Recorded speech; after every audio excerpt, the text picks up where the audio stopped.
السلام علیکم ورحمۃ اللہ وبرکاتہ۔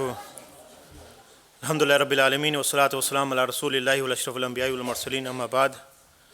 آج انشاءاللہ شیخ ظفر الحسن صاحب کا درس ہوگا۔ آپ بھائیوں نے شہید شیخ صاحب کو پیس ٹی وی میں سنا بھی ہوگا۔ الحمدللہ وہاں شیخ صاحب کافی عرصے سے الحمدللہ پروگرام کرتے آ رہے ہیں۔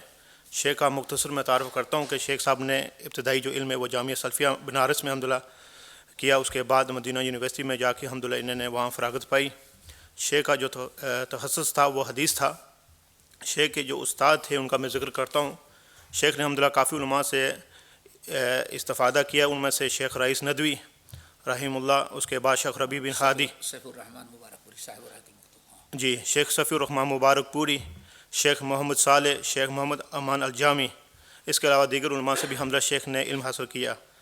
شیخ بن باز نے خصوصی شیخ کو کہا کہ آپ دبئی میں جا کر الحمدللہ دعوت و دین کا کام کریں، اور الحمدللہ پچھلے 30 سال سے اللہ کے فضل سے وہاں یہ دین کا کام الحمدللہ کر رہے ہیں۔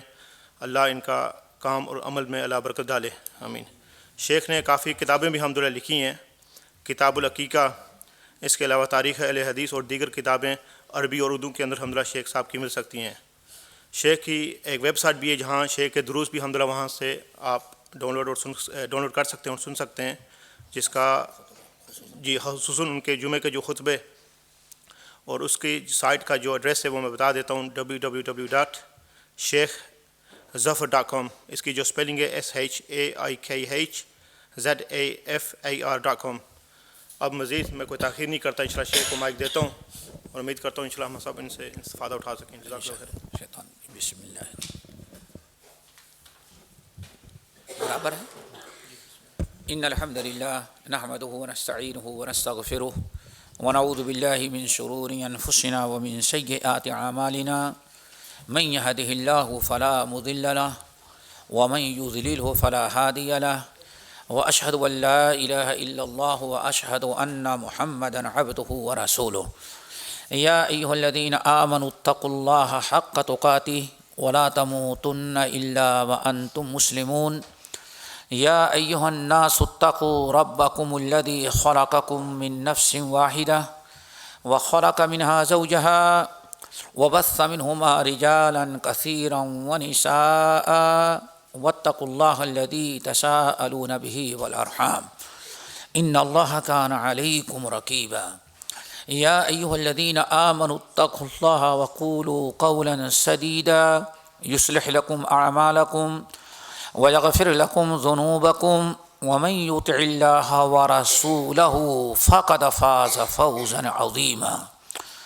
اما بعد فإن خیر الحدیث کتاب اللہ وخیر الہدی ہدی محمد صلی اللہ علیہ وسلم وشر الامور محدثاتها وكل محدثة بدعة وكل بدعة ضلالة وكل ضلالة في النار۔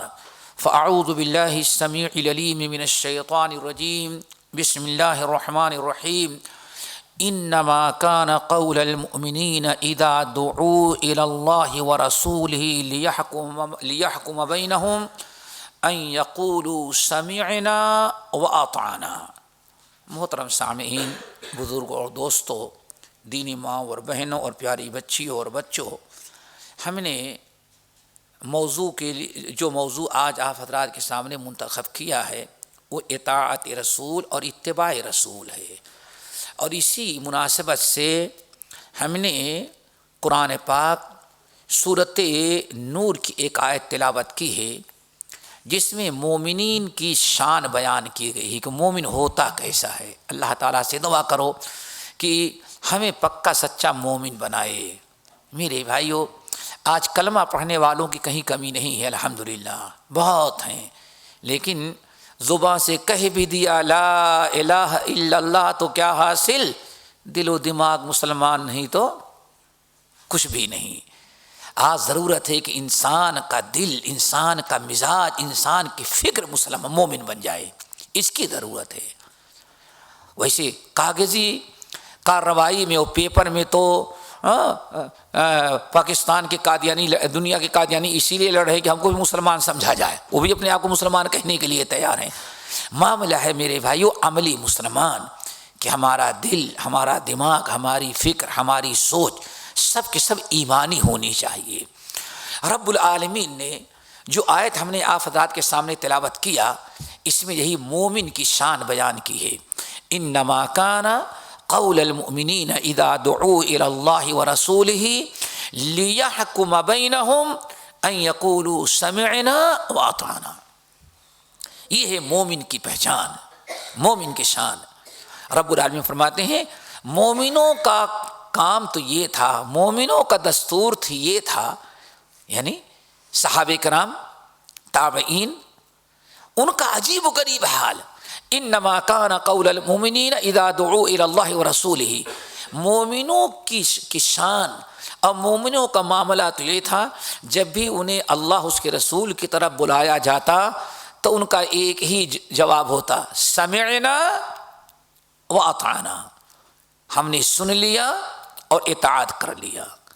یہ ایک مومن کی شان ہے، اور یہی شان آج بھی مومنوں کی ہونی چاہیے، اور یہی کمی ہے آج میرے بھائی۔ سمعنا تو ہے لیکن واطعنا آج ختم ہو چکا ہے۔ ذرا سنن ابی داؤد اور مسند احمد بن حنبل کی اس روایت پر غور کریں کہ جمعے کا دن ہے، جمعے کا دن ہے، نبی علیہ السلام خطبہ دے رہے ہیں، لوگ مسجد کے اندر کچھ ادھر کچھ ادھر ادھر بکھرے بیٹھے ہوئے تھے یا کھڑے بات کر رہے تھے۔ نبی علیہ السلام نے فرمایا اجلسو اجلسو اجلسو، لوگوں کھڑے نہ رہو، بیٹھ جاؤ بیٹھ جاؤ، بیٹھ کے خطبہ سنو۔ قصہ آپ لوگوں کو معلوم ہے، ممبر پر نبی علیہ السلام نے اعلان کیا اجلسو اجلسو اجلسو، بیٹھ جاؤ بیٹھ جاؤ بیٹھ جاؤ۔ چونکہ لوگ بکھرے ہوئے تھے، سارے لوگ تو بیٹھے۔ نبی علیہ السلام جب یہ حکم ارشاد فرما رہے تھے اجلسو، لوگوں بیٹھ جاؤ، عبداللہ بن مسعود رضی اللہ تعالیٰ عنہ وہ مسجد کے دروازے پر پہنچے تھے جہاں جوتے اتارے جاتے تھے۔ ابھی جوتا اتار رہے تھے اور مسجد میں داخل نہیں ہوئے تھے، ادھر نبی علیہ السلام کا فرمان کانوں میں سنائی دیا کہ اجلسو بیٹھ جاؤ۔ عبداللہ بن مسعود اسی جوتا اتارنے ہی کی جگہ پر مسجد کے باہر ہی بیٹھ گئے۔ نبی علیہ السلام نے فرمایا عبداللہ وہاں کیوں بیٹھ گئے؟ یا رسول اللہ، آپ جب میں دروازے پر پہنچا جوتا اتار رہا تھا تو میرے کانوں میں آپ کا حکم سنائی پڑا، اجلسو لوگوں بیٹھ جاؤ، تو میں وہیں بیٹھ گیا تاکہ آپ کی فرما برداری میں ایک لمحہ بھی تاخیر عبداللہ سے نہ ہو سکے۔ یہ ہے میرے بھائی انما کان قول المؤمنین اذا دعوا الی اللہ ورسولہ لیحکم بینہم ان یقولوا سمعنا واطعنا۔ ایسے بہت سارے واقعات، سنن نبی داؤد کا واقعہ یاد رکھیں۔ یہاں اس لیے میں ایک بات واضح کر دینا چاہتا ہوں کہ نبی علیہ السلام کی اتباع دو طرح سے ہونی چاہیے دوستو، قول میں بھی اور فعل میں بھی۔ اور آج ہمارے یہاں ایک بہت بڑا مسئلہ یہی بن گیا، آپ کسی کو اتباع رسول کی دعوت دے تو کہتا ہے اللہ رسول نے کیا تو ہے لیکن کرنے کا حکم ہم کو نہیں دیا ہے، یعنی وہ یہ سمجھتا ہے کہ جس چیز کے کرنے کا حکم دیا اسی کا ماننا ضروری ہے، جو آپ نے کیا وہ ہم مانیں یا نہ مانیں۔ میرے بھائیو ایسا معاملہ نہیں ہے۔ قرآن پاک سورہ آل عمران میں اللہ رب العالمین نے دو چیزوں کو حکم دیا ہے، قل ان کنتم تحبون اللہ فاتبعونی یحببکم اللہ، اگر تم اللہ سے محبت کرنے والے ہو تو میری اتباع کرو، یہاں اتباع کا حکم ہے۔ اور آگے کیا کہ وَأَطِیعُوا اللَّهَ وَرَسُولَهُ، اور اللہ اس کے رسول کی اطاعت کرو۔ سورہ طٰہٰ میں کیا ہے وَأَطِیعُوا أَمْرِی، اور میرے حکم کی پیروی کرو۔ تو دو لفظ ہیں میرے بھائیوں، اتباع اور اطاعت، دونوں کو قبول کرنا ضروری ہے۔ رسول اللہ رب العالمین نے ہمیں دو اطاعت کا بھی حکم دیا اور اتباع کا حکم دیا، دونوں میں دوستو فرق کیا ہے اس کو ذرا غور سے سمجھو۔ اتباع کہتے ہیں نبی علیہ السلام کے اعمال، افعال، آپ نے جو کچھ کیا آپ اس پر عمل کریں، اس کو کہا جاتا ہے اتباع۔ اتباع کا تعلق عمل سے ہے، فعل سے ہے۔ جیسے مسند احمد بن حنبل کی حدیث ایک سناتا چلوں تاکہ بات مختصر ہو جائے اور جلدی ہو جائے۔ حضرت عبداللہ ابن عباس رضی اللہ تعالیٰ عنہما مدینے سے مکہ مکرمہ حج کرنے کے لیے آئے ہیں، خانہ کعبہ کا طواف کر رہے ہیں، ان کی نگاہ پڑی کہ آج دمشق سے امیر معاویہ رضی اللہ تعالیٰ عنہ بھی حج کرنے کے لیے آئے ہوئے ہیں۔ یہ بڑی اہم مثالیں ہیں، یاد رکھو ان کو۔ بتانا یہ چاہتا ہوں کہ اتباع بھی ضروری ہے اور اطاعت بھی ضروری ہے۔ رسول اللہ صلی اللہ علیہ وسلم، حضرت عبداللہ بن عباس رضی اللہ تعالیٰ عنہ کی نگاہ پڑی کہ امیر معاویہ خانہ کعبہ کا طواف شروع کیے، حجر اسود کا بوسہ، رکن عراقی کا بوسہ، رکن شامی کا اور رکن یمانی کے 4 کونے ہیں نا، رکن حجر اسود، رکن عراقی، رکن شامی اور رکن یمانی، یہ 4 کونے ہیں۔ نبی علیہ السلام نے استلام صرف کس کا کیا ہے؟ چوما کس سے؟ حجر اسود کو۔ حضرت امیر معاویہ رضی اللہ تعالیٰ عنہ چونکہ مکے میں رہنا ختم ہو گیا تھا، دمشق میں رہتے تھے، کافی دنوں کے بعد آئے تھے، تو مارے جوش میں وہ حجر اسود کو بھی بوسہ دیا، آگے بڑھے تو رکن عراقی کو بھی دیا، رکن شامی کو بھی دیا، رکن یمانی کو بھی دیا، چاروں کو خانہ کعبہ کے 4 کونوں کا بوسہ دیا۔ عبداللہ بن عباس رضی اللہ تعالیٰ عنہ نے روکا، کہا امیر معاویہ یہ کیا کر رہے ہو؟ کہا کیا ہوا؟ کہا نبی علیہ السلام نے صرف ایک ہی حجر اسود کو بوسہ دیا ہے، باقی 3 کو بوسہ نہیں دیا۔ امیر معاویہ رضی اللہ تعالیٰ نے کیا کہا؟ لیس شیء من بیت اللہ مہجورا، اللہ کے بندو یہ اللہ کا گھر ہے، اللہ کے گھر کو چاہے جتنی جگہ چوم لو اور چھو لو، اللہ کے رسول نے ایک جگہ تو چوما ہے لیکن منع آپ نے نہیں کیا۔ آج ہم مسلمانوں کو بہت زیادہ سمجھاتے ہیں تو یہ بھائی ٹھیک ہے اللہ کے رسول نے اس کا کیا نہیں ہے تو منع بھی تو نہیں کیا۔ آج بدعات کا جو دروازہ کھلا ہے میرے دوستو، طرح طرح کی چیزیں دین میں داخل ہو گئیں، وہ ایک ہی نقطے پر ٹھیک ہے اللہ کے رسول نے کیا تو نہیں ہے، منع کہاں کیا ہے وہ دکھلائیں۔ یہیں سے آ کر کے ساری بدعتیں آئے دن ایجاد ہوتی ہوئی چلی جا رہی ہیں، تو اجتماع کے خلاف ہے۔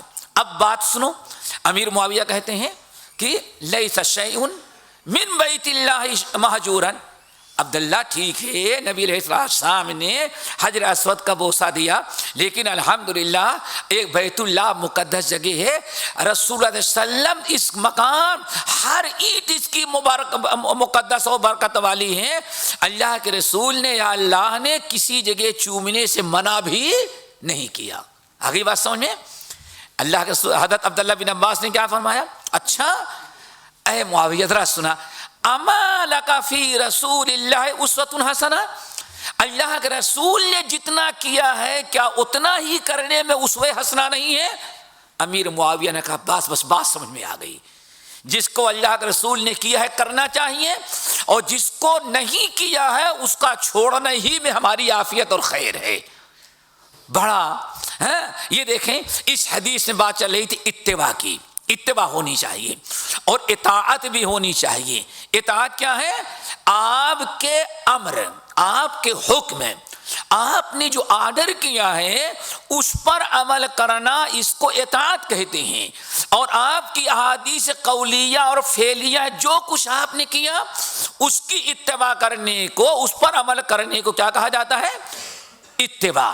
بہرحال اس سلسلے میں اللہ کے نبی علیہ السلام بات بہت ساری حدیث ہیں، میں ادھر تفصیل میں جانا نہیں چاہتا، بتانا یہ چاہتا تھا اتباع ہونی چاہیے۔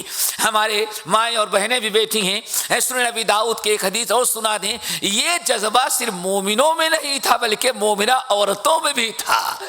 امام ابو داؤد رحمۃ اللہ علیہ نقل کرتے ہیں کہ آواز زیادہ تو نہیں بہت زیادہ نہیں، ہماری آواز زیادہ ہو جاتی برابر ہے؟ ہاں تو امام ابو داؤد رحمۃ اللہ علیہ اپنی سنن میں نقل کرتے ہیں دوستو کہ نبی علیہ السلام نے ایک موقع پر جہاد میں صحابہ کو بھیجا، جہاد ہوا اور صحابہ واپس آ گئے، ایک عورت جس کا اکلوتا بیٹا تھا وہ واپس نہیں آیا، اکلوتا بیٹا میرے بھائیوں۔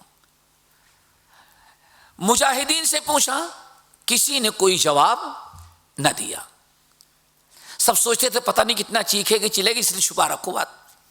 بہرحال اس نے بڑی کوشش کی، جب کسی نے بتایا تو ایک دن جب سارے صحابہ کرام نبی علیہ السلام کی مجلس میں بیٹھے ہوئے تھے، وہ خاتون وہاں پہنچ گئی لیکن حجاب اور پردے کے ساتھ گئیں، کنارے کھڑی ہو گئی، یا رسول اللہ میرا بیٹا جہاد میں گیا لیکن واپس نہیں آیا، کوئی صحیح بات بتاتا نہیں، کیا ہوا؟ تو سمجھتے ہیں جی اب ایک خاتون آگے کھڑی ہو گئی اور مردوں کے سامنے اللہ کے رسول سے سوال کر رہی ہیں، تب کچھ لوگوں نے کہنا شروع کیا، یہ دیکھو یہ بڑی پردہ نشی بنی ہوئی ہے، اتنا پردہ کرنا تو گھر میں رہی ہوتی، یہاں پوچھنے کے لیے کیوں چلی آئی؟ اللہ اکبر۔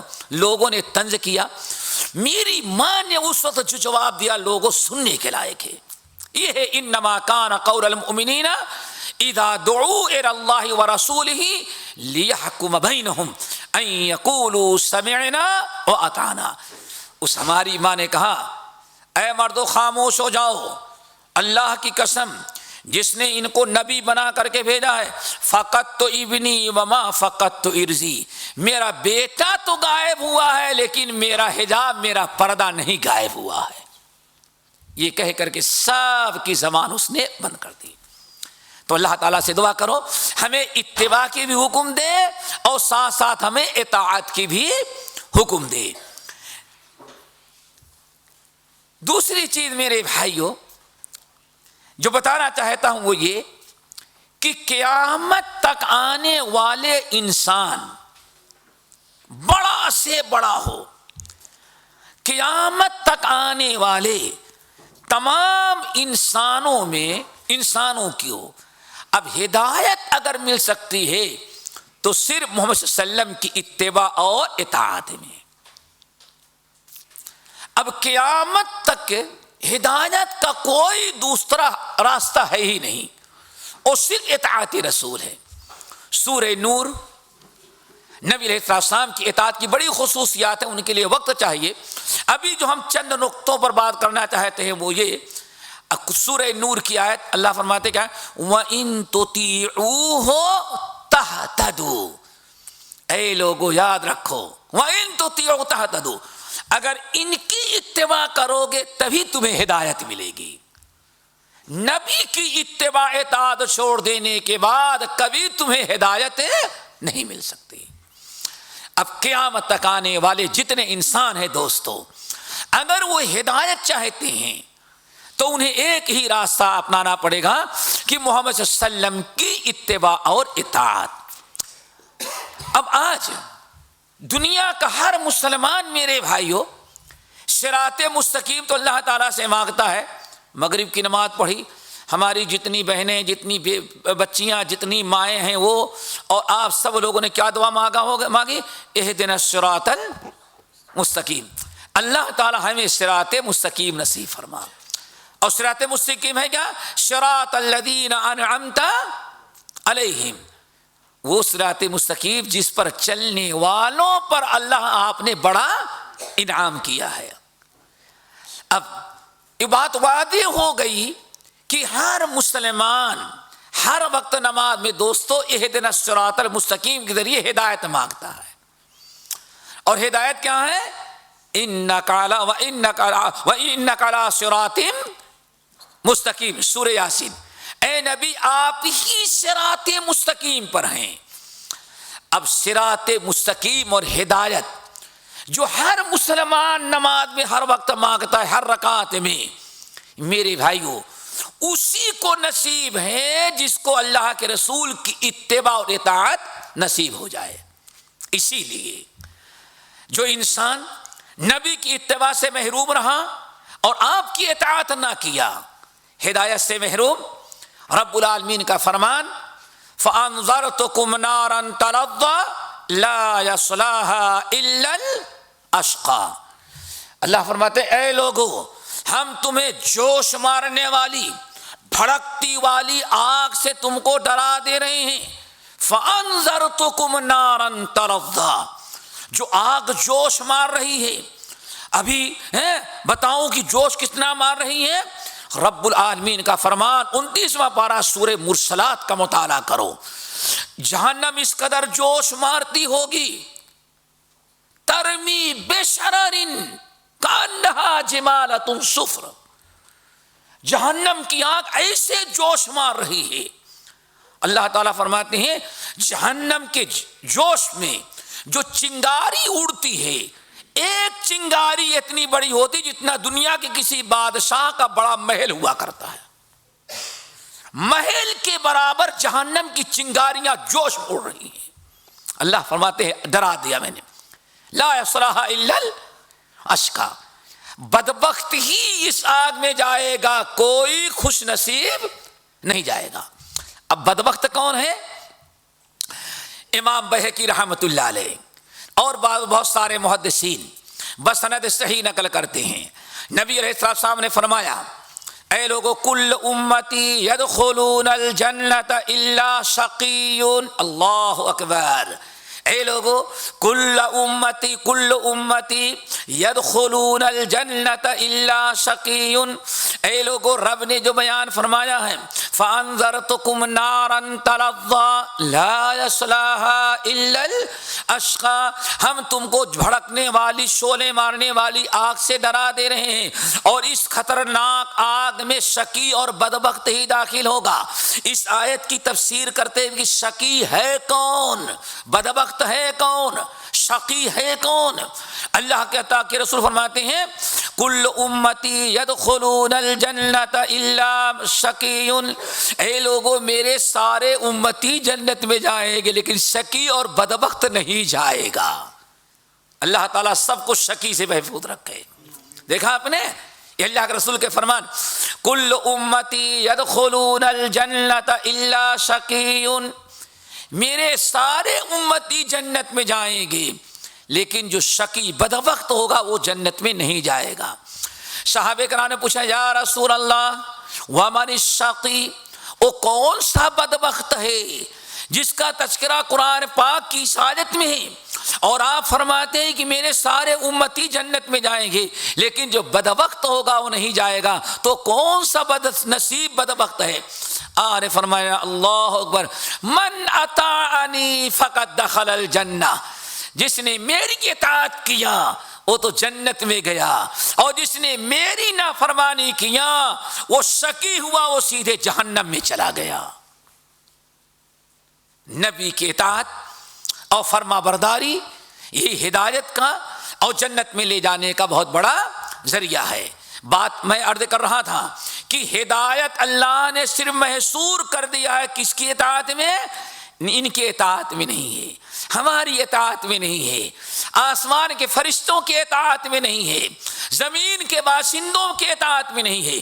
اب ہدایت کو اللہ تعالیٰ نے گھیر دیا ہے آخری نبی محمد صلی اللہ علیہ وسلم کی اطاعت و فرما برداری میں، کہ محمد سے وفا جس نے تو ہم تیرے ہیں، وہ جہاں کیا چیز ہے لوح و قلم تیرے ہیں.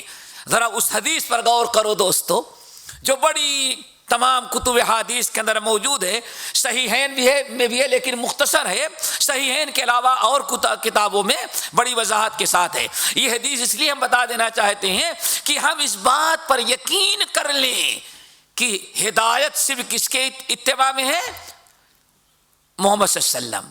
جس نے محمد صلی اللہ علیہ وسلم کی اتباع نہ کیا وہ ہدایت سے محروم. بڑی طویل حدیث آپ لوگوں نے سنا ہوگا. نبی علیہ السلام کے ساتھ فرماتے ہیں ایک دل میں سویا ہوا تھا، سمجھے صراط مستقیم سمجھنے کے لیے اور اطاعت کا مقام و مرتبہ کیا ہے اس کو سمجھنے کے لیے حدیث بڑی واضح ہے. آپ فرماتے ہیں کہ میں سویا ہوا تھا، کنت نائما، میں سویا ہوا تھا، اور بعض روایتوں میں کہ میں نہ تو سو رہا تھا اور نہ جگ میں رہا تھا، یعنی بیچ بیچ میں تھا. فرشتوں کی ایک جماعت آئی، ایک دائیں کھڑا ہوا، ایک بائیں، ایک ادھر ایک ادھر، اور بعض روایتوں پتہ چلا ان فرشتوں میں جبرائیل اور میکائیل بھی تھے. سمجھ گئے نا؟ اللہ اس حدیث کو یاد رکھنے کی توفیق دے میرے بھائیو. نبی علیہ السلام فرماتے ہیں کہ جب وہ سارے آئے تو اس میں ایک فرشتہ جبرائیل جو تھا اس نے کہا ان لصاحبکم ھذا مثلا فاضربوہ. پہلے یاد رکھنا سو رہے تھے نا بھائی، اللہ کے رسول کیسے حالت کس حالت میں تھے؟ نیند میں. یہ نیند والا لفظ یاد رکھنا بھی تاکہ نتیجہ اچھا نکلے.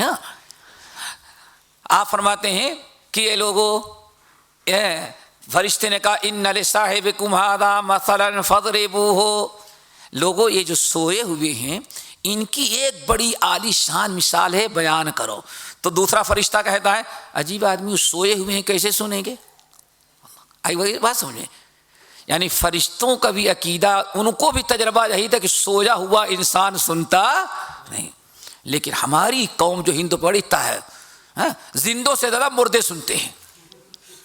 دیکھا آپ نے مردے کیسے سنتے ہیں؟ اور جتنا بڑا گڈھے میں دفنایا گیا وہ زیادہ ہی سنتا ہے۔ ارے میرے بھائی سوچو ذرا سا، نبی زندہ ہیں صرف سو رہے ہیں، تو فرشتوں کا عقیدہ ہے کہ یہ سوتا ہوا انسان سنتا نہیں۔ اب آج ہمارے یہاں برادری وہ بھی وہابی تھے، یہی کہہ سکتے ہیں وہ بھی وہابی رہے ہوں گے، فرشتے بھی وہابی رہے ہوں گے، اسی لیے مردے کے نہ سننے پر یقین رکھتے رہے۔ میرے بھائیو اللہ غلط فہمی ہے، مردہ سنتا نہیں، وما انت بمسمع من فی القبور، اے لوگوں جو قبر میں جا چکے ہیں وہ سنتے نہیں۔ بہرحال تو دوسرے فرشتے نے کہا ہاں سارے لوگ تو سونے والے وہ سنتے نہیں، لیکن یہ سونے والا سنتا ہے۔ کیوں؟ یہ نبی ہیں، ان کی آنکھیں سوتی ہیں، دل جاگتا رہتا ہے۔ کیوں میرے بھائی؟ سوچتے ہوں گے آپ لوگ کیوں؟ اس لیے ان کا دل ہر وقت جاگتا رہتا ہے، پتہ نہیں کس امتی کو کیا ضرورت پڑ جائے اور اللہ اس امتی کی پریشانی کے لیے وہی نازل کرے، نبی سوئے ہوں، جبرائیل امین واپس جائیں، اللہ تعالیٰ تو سوئے ہوئے فجر کے وقت اٹھیں گے، ہو سکتا ہے کوئی وہی واپس چلی جائے اور ان کو جو مسئلے کی ضرورت تھی یہ تباہ برباد ہو جائے۔ اسی لیے نبی کا معاملہ یہ ہے کہ اللہ فرشتے نے بتایا یہ صرف ان کی آنکھیں سوتی ہیں، دل ان کا جگتا رہتا ہے۔ نبی اگر ایسا سو جائے تو پتہ نہیں کس وقت اللہ تعالیٰ کو وحی نازل کرنی پڑے، اور نبی سوئے رہیں تو کیسے وحی کو قبول کریں گے؟ اسی لیے نبی کا سونا بالکل عام لوگوں کی طرح نہیں الگ تھلگ ہوا کرتا ہے۔ کہا کہ ان کی مثال ایسی ہے، ایک السید بنا دارن، بڑی پیاری مثال ہے دوستو۔ ایک سردار ہے یا بادشاہ ہے، اس نے اپنا شاہی محل تیار کیا، وجعل فیہا مأدبۃ، اور محل تیار کرنے کے بعد اس نے پارٹی رکھ دیا ہے، دعوت۔ مقصد کیا ہے؟ بادشاہ سوچتا ہے اتنی رقم لگا کر کے ہم نے محل تیار کیا ہے، اب جب تک لوگ آئیں گے نہیں دیکھ کر کے ہماری تعریف کون کریں گے؟ تو اس لیے اس نے پارٹی رکھ دی ہے محل کے اندر، تاکہ سارے لوگ آئیں، کھانا کھائیں اور ہمارے محل کو دیکھ کر کے جائیں۔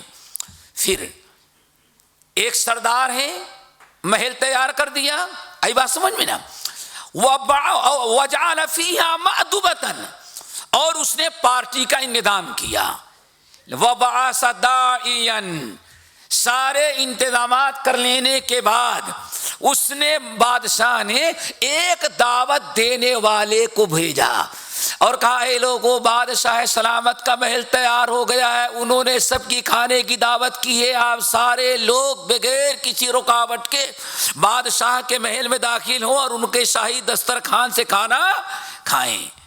ٹھیک ہے نا؟ نبی علیہ السلام، فرشتہ کہتا ہے اب دعوت دینے والا جب گیا، فمن اجاب الداعیۃ دخل الدار واکل من المأدبۃ، اب جو دعوت دینے والے کی دعوت کو قبول کیا وہ بادشاہ کے محل میں داخل ہوگا، بادشاہ کے محل کا دیدار بھی کرے گا، بادشاہ سے ملاقات بھی ہوگی، اور جو اس نے کھانا تیار کیا ہے اس کو وہ کھا بھی لے گا، کئی فائدہ ہوگا۔ لیکن وَمَن لَّمْ يُجِبْ الدَّاعِیَ، لیکن جس نے دعوت دینے والے، کون دعوت قبول کرتا ہے؟ آج فرمایا، فرشتہ کہہ رہا ہے، اور جس نے دعوت کو قبول نہ کیا، لم يدخل الدار ولم يطعم من المأدبۃ ولم يأكل من المأدبۃ، ہر اعتبار سے محروم، نہ تو وہ بادشاہ کا دیدار کرے گا، نہ بادشاہ کی ملاقات ہوگی، نہ محل میں جا کر کے محل کو دیکھ سکے گا، اور نہ تو دعوت کا کھانا کھائے گا۔ یہ ان کی مثال ہے۔ تو فرشتے نے کہا اولوہا لہو، ارے میاں ذرا اس کی اور وضاحت کرو تاکہ یہ سمجھ جائے۔ فرشتے نے کہا بھائی سوئے ہوئے کیسے سمجھیں گے؟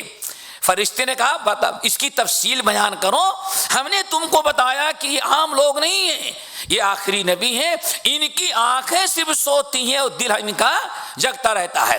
اب تفسیر بیان کی، السید هو اللہ والدار هو الجنہ، اللہ اکبر، السید هو اللہ والدار هو الجنہ والمأدبۃ الاسلام، مختلف چیزیں آئی ہیں، تفسیر بیان کی گئی ہے۔ والدائی محمد صلی اللہ علیہ وسلم، اے لوگوں وہ محل بنانے والا سردار وہ کوئی سردار نہیں ہے، اللہ تعالیٰ ہے، اور جو محل بنایا ہے یہ دنیا میں کوئی قلعہ نہیں بلکہ وہ جنت ہے، اور دسترخوان جو ہے جنت کی نعمتیں ہیں، اور اس جنت کی طرف بلانے کے لیے دنیا میں جس کو بھیجا یہ محمد صلی اللہ علیہ وسلم ہے۔ فمن اجاب محمدن، اب قیامت تک جس نے ان کی بات کو قبول کیا وہ جنت میں بھی جائے گا، رب کا دیدار بھی کرے گا، جنت کی نعمتوں سے بھی فائدہ اٹھائے گا، لیکن جس نے ان کی بات کو ٹھکرا دیا وہ نہ رب کا دیدار پائے گا نہ جنت میں جائے گا، وہ بدبختی کا شکار ہو جائے گا۔ یہ بڑی واضح حدیث ہے میرے بھائیوں کہ اتباع رسول کتنی ضروری چیز ہے۔ بتا رہا تھا کہ ہدایت اللہ تعالیٰ نے نبی کی اطاعت کے ساتھ خاص کر دیا ہے، جس نے نبی کی اطاعت چھوڑ دیا کتنا بھی عمل کر سکے لیکن یاد رکھو وہ ہدایت پر نہیں ہے، اور جب نبی کی اطاعت کے بغیر وہ بہت زیادہ عمل بھی کر ڈالے تو اس کا کوئی عمل قابل قبول نہیں۔ کیوں؟ رب العالمین نے فرمایا وَمَن يَبْتَغِ غَيْرَ الْإِسْلَامِ دِينًا فَلَن يُقْبَلَ مِنْهُ وَهُوَ فِي الْآخِرَةِ مِنَ الْخَاسِرِينَ۔ اسلام محمد صلی اللہ علیہ وسلم جو طریقہ لے کر کے آئے ہیں اس طریقے سے ہٹ کر کے جس نے کتنا بھی عمل کر ڈالا اس کا عمل ہرگز اللہ تعالیٰ قبول نہیں کریں گے، اور آخرت میں سارے اعمال کو برباد کر کے اسے نقصان اور خسارے میں ڈال دیا جائے گا۔ اللہ تعالیٰ سے دعا کرو کہ اللہ تعالیٰ ہم سب کو ہدایت نصیب فرمائے، اور ہدایت ہے محمد صلی اللہ علیہ وسلم کی اتباع میں۔ نمبر 3 جو آج ایک بڑا المیہ ہے میرے دوستوں، میرے بھائیوں، ماں اور بہنوں، آج شریعت کی اتباع اور محمد صلی اللہ علیہ وسلم کی اتباع آج لوگوں نے باعث اپنی انسلت و توہین سمجھ لیا ہے۔ آج نبی کی سنتوں پر عمل کرنے میں لوگ اپنی انسلٹ سمجھتے ہیں، توہین سمجھتے ہیں۔ آج مسلمانوں کی ذلت اور رسوائی کا سب سے بڑا ذریعہ سبب یہی ہے کہ آج مسلمان نبی کی اطاعت اپنے لیے باعث عزت اور رحمت سمجھنا چھوڑ دیا ہے۔ جب تک تو میرے بھائیوں مسلمان نبی کی اطاعت پر فخر کرتا تھا، نبی کی اطاعت کو باعث عزت اور کرامت سمجھتا تھا، اس وقت مسلمان دنیا میں غالب تھے، دنیا کا مسلمان محکوم نہیں بلکہ حاکم تھے۔ اور جب غیروں کے طور طریقے کے اپنانے میں ہم اپنی عزت سمجھنے لگے اور نبی صلی اللہ علیہ وسلم کی اطاعت و فرما برداری اور آپ کی اتباع اور آپ کی سنت کی پیروی میں ہم اپنی توہین انسلٹ سمجھنے لگے، پھر نتیجہ یہ نکلا دنیا میں اللہ تعالیٰ نے ہم کو ذلیل اور خوار کر دیا۔ ہم ایک مثالیں آپ حضرات کے سامنے پیش کرتے ہیں۔ نمبر 1 چھوٹی سی بات ہے میرے بھائیوں، برا نہ لگے آپ لوگوں کو، مثال سمجھانے کے لیے صلح حدیبیہ کا نام آپ لوگوں نے سنا ہوگا۔ ہجرت کے 6 سال نبی علیہ السلام نے خواب دیکھا کہ میں خانہ کعبہ کا طواف کر رہا ہوں۔ صبح آپ نے خواب بیان کر دیا، صحابہ کرام نے کہا یا رسول اللہ ابراہیم تو خواب میں دیکھیں اپنے بیٹے کو ذبح کرنے کے لیے تو وہ ذبح کر ڈالیں، اور آپ دیکھتے ہیں خانہ کعبہ کا طواف کرتے ہوئے، ہم لوگ کیسے پیچھے رہیں گے؟ ہم سارے لوگ عمرے کی آپ کا خواب ہے عمرہ کرنا چاہیے ہمیں۔ کفار مکہ کے قبضے میں تھا دوستو۔ نبی علیہ السلام نے اعلان کیا 1400 صحابہ کرام تقریباً احرام باندھ کر کے عمرے کے لیے مکے کی طرف روانہ ہو گئے۔ نبی علیہ السلام جب نکلے تو کسی نے کفار مکہ کا جو جاسوس تھا CID شعبہ، ان کو پتہ چل گیا کہ محمد صلی اللہ علیہ وسلم 1400 صحابہ کو لے کر کے نکلے ہیں۔ خالد بن ولید رضی اللہ تعالیٰ عنہ بھی مسلمان نہیں ہوئے تھے، وہ کافر تھے، مشرک تھے، اور بہترین قسم کے کفار مکہ کے فوجی سپہ سالار تھے۔ آپ لوگ حضرات جانتے ہیں خالد بن ولید کو، وہ 200 کفار مکہ کے نوجوانوں کو اسلحے سے لیس لے کر کے راستے میں آ کے کھڑے ہو گئے۔ جو راستہ مدینہ طیبہ سے آنے والوں کا مکے میں داخل ہونے کا راستہ تھا، وہاں انہوں نے رکاوٹ ڈال دی اور داخل ہونے سے منع کر دیا۔ نبی علیہ السلام چونکہ حالت احرام میں تھے، آپ امن و امان کے علم بردار تھے، آپ اگر چاہتے تو 1400 صحابہ کرام کے مقابلے میں 200 کیا مقابلہ کرتے، لیکن آپ نے فرمایا چھوڑ دیا، آپ واپس لوٹے۔ کچھ دور واپس آئے، پھر آپ نے مکے سے مدینے سے جو راستہ جدہ جاتا تھا وہ راستہ پکڑا، پھر جدے سے جو راستہ مکے میں داخل ہوتا تھا اس راستے سے آپ مکے میں داخل ہونا چاہتے تھے۔ کفار مکہ کو اس کی بھی خبر لگ گئی، حدیبیہ کے مقام پر انہوں نے آ کر کے رکاوٹ ڈال دی، بہت مراسلت کی گئی۔ آخر میں طے یہ ہوا کہ کوئی آدمی جائے مکے والوں کو اطمینان دلائے اور مکے والوں سے کہ بھائی ہم لوگ لڑنا بھیڑنا نہیں چاہتے، ہمارا مقصد صرف یہ ہے کہ ہم لوگ عمرہ کریں اور چلے جائیں، دیکھیں جانور ذبح کرنے کے لیے ہم نے ساتھ رکھا ہے، حالت احرام میں۔ لیکن کفار مکہ راضی نہیں ہوئے، تو یہ ہوا کہ کسی کو بھیجا جائے۔ اب سب لوگوں کی نگاہ ابو بکر پر پڑی، ابو بکر باعزت ہے، ان کو بھیجا جائے۔ ابو بکر کو بلایا گیا، کہا یا رسول اللہ ہمیں جانے میں تو کوئی اعتراض نہیں، لیکن آپ جانتے ہیں کہ سارے دنیا جانتی ہے کہ سب سے پہلا اور سب سے بڑا ساتھی میں آپ کا ہوں، ہم کو دیکھ کر کے تو اور خار کھائے ہیں، چڑ جائیں گے، بات بننے کے بجائے بگڑ جائے گی، تو اس کام کے لیے عمر کو بھیجا جائے، وہ زیادہ کچھ طاقتور ہیں۔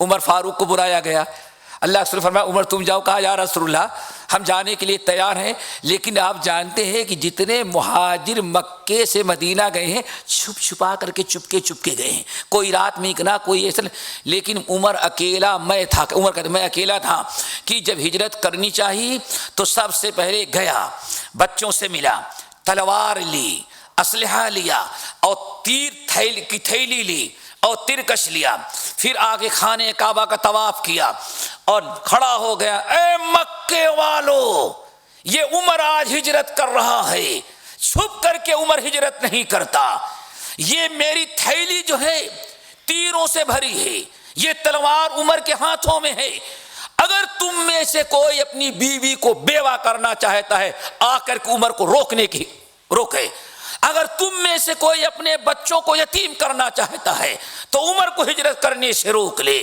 اگر کوئی تم میں سے اپنی جان دینا چاہتا ہے، اپنی جائیداد پراپرٹی کو لاوارث بنانا چاہتا ہے، عمر للکا کر کے ہجرت کر آ کر کے روکے۔ اگلا رسول سمجھتے ہیں سب لوگ چھپ کے جا رہے تھے، میں تو للکار کر کے چیلنج کر کے گیا ہوں، ہم سے تو سب سے زیادہ جلے ہیں، میرے جانے کے بعد بنتی ہوئی بات بھی بگڑ جائے گی، اس لیے مجھ کو نہ بھیجیں۔ پھر کس کو بھیجا جائے؟ عثمان بن عفان کو، عثمان بن عفان کو بھیجو۔ کیوں؟ دو وجہ ہے، نمبر ایک عثمان کی شرافت مسلم، نمبر دو پورے مکے میں سب سے بڑا خاندان کافر ہی صحیح وہ خاندان عثمان کا ہے، بنو امیہ، تو اگر یہ گئے کسی قبیلے والے کافر نے عثمان پر کچھ زیادتی بھی کی تو عثمان ایک آواز لگا دیں گے تو قبیلے کے سارے لوگ ان کی مدد کے لیے پہنچ جائے گی۔ عثمان کو بلایا گا، آپ کو حکم میں جاؤں گا، چلے گئے۔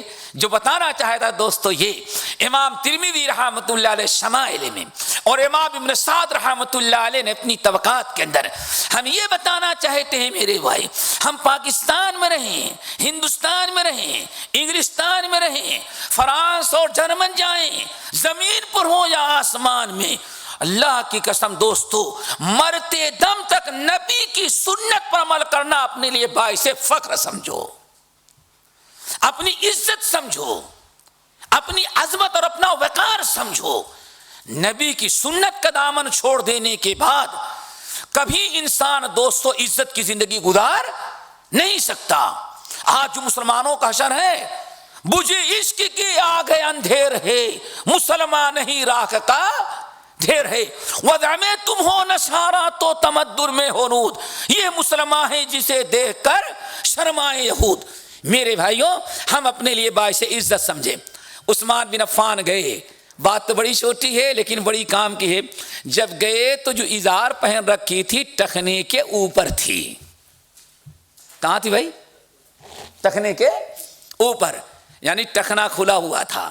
جاہلیت میں عثمان بن عفان مالداروں میں سے تھے، ان کی ازار ٹخنے کے نیچے لٹکتی تھی۔ آج مکے والوں نے دیکھا جب ان کے خاندان کے لوگوں نے، کتنے خاندان کے لوگوں کے آنکھوں میں آنسو آ گئے، دیکھو مسلمان ہو گئے، کتنی تنگی کی زندگی گزار رہی ہے۔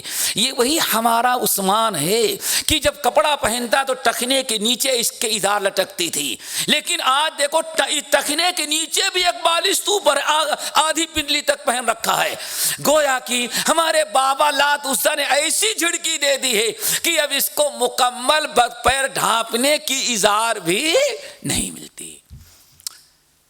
میرے بھائیوں سنو، یاد کرو، اللہ تعالیٰ سے دعا کرو کہ یہی فکر ہمارے اندر پیدا کر دے، دنیا کے سارے مصائب ہمارے حل ہو جائیں۔ نبی علیہ الصلوۃ والسلام کے صحابی عثمان بن عفان کے اس لباس کو دیکھ کر کے خاندان کے لوگوں میں سے کچھ لوگ آئے، عثمان یہ لباس نکال دو، یہ مکے کے فیشن کے خلاف ہے، مکے میں اس کی بڑی تمہاری توہین ہوگی۔ سارے لوگ سمجھ رہے ہیں کہ لات اور عزا نے جھڑک دیا، تمہارے پاس دولت نہیں اتنی کہ تم پورے ڈھانپنے بھر کے لیے کپڑے سلا سکو۔ کہا کہ نہیں، میں ایسے ہی پہنتا ہوں، ایسے ہی پہنتا ہوں۔ تو چچا دوڑ ہوا آیا، بیٹے اچھا ایسا کرو، کہنے لگے کہ اسلام نے ہم کو یہی حکم دیا ہے۔ تو اب ذرا سننے کے لائق چچا بڑا ہوشیار تھا، کہا بیٹے عثمان ایسا کرو، یہ اپنی ازار نکال لو، میں اپنی ازار دے دیتا ہوں جو لمبی ہے، جس کو ہم لوگ کہتے ہیں جیسا دیس ویسا ویسے، یہاں کا ماحول ہے۔ اللہ ایسا کرو، یہ ازار نکال دو، رکھ لو، میں اپنی ازار دے دیتا ہوں۔ اور جو محمد صلی اللہ علیہ وسلم کے پاس جانا مسلمانوں کے ماحول میں، تو اپنے ماحول کے مطابق میری ازار نکال کر کے دے دینا، اپنی چھوٹی ازار لے کے چلے جانا۔ عثمان بن عفان نے کیا جواب دیا؟ اے میرے چچا اور مکے کے کفار سن لو، ہاکذا رأیت اداری حب رسول اللہ صلی اللہ علیہ وسلم، ہم نے اپنے نبی جس سے ہم نے محبت کیا ہے، ہاکذا رأیت ادارہ حبی رسول اللہ علیہ وسلم، اپنے محبوب رسول اللہ علیہ وسلم کو ایسے ہی ادار پہنتے ہوئے دیکھا ہے، اور تمہارا یہ مشورہ کہ یہاں میرا پہن لو، وہاں جانا تو محمد کے طریقے کا پہن لینا صلی اللہ علیہ وسلم، اللہ کی قسم یہ ہو نہیں سکتا کہ نبی کے سامنے رہیں تو ان کی پیروی کریں اور پیٹھ پیچھے ہو جائیں مکے میں تمہارا طریقہ اپنائیں، ناممکنات میں سے ہے۔ یہ بہت بڑی واضح ہے، ایک مثال ہے دوستو، ہمیشہ ہمیں اس چیز کا خیال رکھنا چاہیے۔ ایک دوسری مثال اور، اب آپ ذرا دیکھیں، جہاں نبی کی اتباع اور نبی کی پیروی کو باعث فخر سمجھ رہے تھے، اس وقت پوری دنیا ان کے ناموں سے لرزاں و ترسا تھی۔ دوسری مثال اور دیں، عمر فاروق رضی اللہ تعالیٰ عنہ نے اپنا مندوب کسرا کے پاس بھیجا۔ اللہ اکبر، کسرا جانتے ہیں کس کو کہتے ہیں؟ ایران کا جو بادشاہ ہوتا تھا اس کا لقب تھا کسرا۔ کسرا کے دربار میں کسرا کے دربار میں عمر فاروق رضی اللہ تعالیٰ عنہ کا دوستو مندوب پہنچا۔ جب مندوب وہاں گیا تو اب سنیے، مندوب پہنچا تو دیکھا کہ سونے کی کرسی بادشاہ کسرا ایران نے اپنے ساتھ اپنے سامنے بیٹھنے کے لیے سونے کی کرسی تیار کرائی ہے، معمولی عزت افزائی نہیں تھی۔ کہا بیٹھ جاؤ، صحابی رسول مندوب بیٹھ گئے۔ اب ذرا بتاؤ، وہ کھجور کے گٹھلیوں پر بیٹھنے والے، زمین پر سونے والے، لکڑی کا تکیہ بنا کر کے رات گزارنے والے، وہ سونے کی کرسی بیٹھتے ہیں، ہاتھ رکھتے ہیں تو وہ بھی سرکتا ہے اور بیٹھتے ہیں تو وہ بھی سرکتی ہے۔ ارے بڑے ادھر ادھر دیکھے، بادشاہ سوچا اس کو کیا ہو گیا ہے۔ آخر میں بادشاہ نے کہا کیا بات ہے؟ کہا یہ کرسی کسی کی اتنی چکنی چٹی سرک رہی ہے۔ کہا یہ کرسی سونے کی ہے، اور اجلال اللہ کا، اے عمر کا مندوب مسلمان مدینے سے آنے والا، یاد رکھ آج تک دنیا کے بڑے بڑے ملکوں اور بڑے بڑے بادشاہوں کے سفیر ہمارے یہاں آئے ہیں، ہم نے سب کو لکڑی کی کرسی پہ بیٹھایا ہے، آج تک میں نے کسی ملک کے وزیر مندوب کو سونے کی کرسی پر نہیں بیٹھایا، نہ تم سے پہلے کوئی بیٹھا تھا نہ تمہارے بعد۔ اور یہ بھی ایسی نہیں کہ ہاں خرید کے یا پرانی، تمہارے عمر فاروق کا جب لیٹر پہنچا کہ ہمارا مندوب جا رہا ہے، اسی وقت میں نے سناروں کو آرڈر دیا مسلمان مندوب آ رہا ہے، ہمیں اس کی شایان شان احترام کرنا ہے، اس لیے سونے کی کرسی تیار کرو۔ ہم نے سونے کی کرسی اجلال اللہ کا، اے عمر فاروق کا مندوب، میں نے تمہاری عزت افزائی کے لیے سونے کی کرسی تیار کرائی ہے۔ اللہ اکبر، ذرا غور کرو، ایک مسلمان کے نزدیک اگر سنت کی اہمیت تھی دوستو، تو اس کی اہمیت سپر پاور ایران دشمن ملک بھی کر رہا ہے۔ صحابی رسول نے جب سنا سونے کی کرسی ہے، اٹھایا ہاتھ سے دور پھینکا، کہا خاموش ہو جاؤ، اللہ کی قسم کھا کے کہتا ہوں ہم اپنی عزت اپنے نبی کی اتباع میں سمجھتے ہیں، نافرمانی میں نہیں سمجھتے۔ آج ہم نبی کی عزت، نبی کی حدیث پر عمل کرنا کتنی عزت کی چیز سمجھ رہے ہیں، اطاعت اور اتباع رسول کو ہم کتنا اپنے لیے باعث فخر سمجھ رہے ہیں۔ کہا کہ ہمارے نبی نے سونے چاندی کے برتن میں کھانے سے منع کیا ہے، استعمال کرنے سے منع کیا ہے، ہم اپنے نبی کی بات ماننے اور فرما برداری میں اپنی عزت سمجھتے ہیں، نبی کی نافرمانی میں اپنی توہین اور اپنی انصت اور ہلاکت سمجھتے ہیں۔ اپنا سا منہ لے کر کے ایرانی بادشاہ رہ گیا، اور قیامت تک آنے والے مسلمانوں کے لیے صحابی رسول نے ایک ریکارڈ قائم کر دیا۔ تو میرے بھائیوں، ہم کہنا چاہتے ہیں یہ کہ ہمیشہ نبی کی سنت، نبی کی اطاعت اور نبی کی فرما برداری کو اپنے لیے باعث سے فخر سمجھو، باعث سے عزت سمجھو، باعث سے رحمت سمجھو۔ نبی صلی اللہ علیہ وسلم کی سنت پر اور آپ کی حدیث پر عمل کرنے سے انسان کبھی ذلیل اور خوار نہیں، بلکہ اللہ تعالیٰ اس کے مقام و مرتبے کو بڑھاتے ہیں۔ کیا کرے گا؟ ایک آدمی آپ کو ذلیل کرے گا اور کہے یہ کیا تم نے شکل بنا رکھی، یہی کہے گا نا۔ لیکن معلوم ہے سنن ابی داؤد، شعب الایمان اور مسند احمد بن حنبل کی روایت، آپ نے فرمایا فتنے کے زمانے میں، جب فتنے کا زمانہ ہوگا، فتنے کے زمانے میں میرے امتیوں کو میری سنت پر عمل کرنا اتنا دشوار ہوگا کالقابض علی الجمرہ، جیسے کہ آگ کے انگارے کا پکڑنا دشوار ہوا ہوتا ہے۔ پھر آپ نے آگے بیان کیا، لیکن یہ بھی یاد رکھنا اس وقت اجر واحد اجر 50 رجلا، ایک آدمی اس موقع پر میری سنت پر عمل کرے گا جہاں سنت کی توہین کی جا رہی ہو، سنت پر عمل کرنے میں اپنی انصت اور اپنی بے عزتی سمجھی جا رہی ہو، فتنے کا زمانہ ہو، شرک بدعت عام ہو، ایسے موقع پر جو میری سنت پر عمل کرے گا اس کو اللہ تعالیٰ 50 مردوں کے برابر اجر و ثواب دے گا۔ صحابہ بھی بڑے تھے، یا رسول اللہ اجر 50 منہم، اس زمانے کے گئے گزرے 50 آدمی، اور فرمایا لا بل اجر 50 منکم، میرے صحابیوں تمہارے 50 آدمی کے برابر اللہ اس کو اجر و ثواب دے گا۔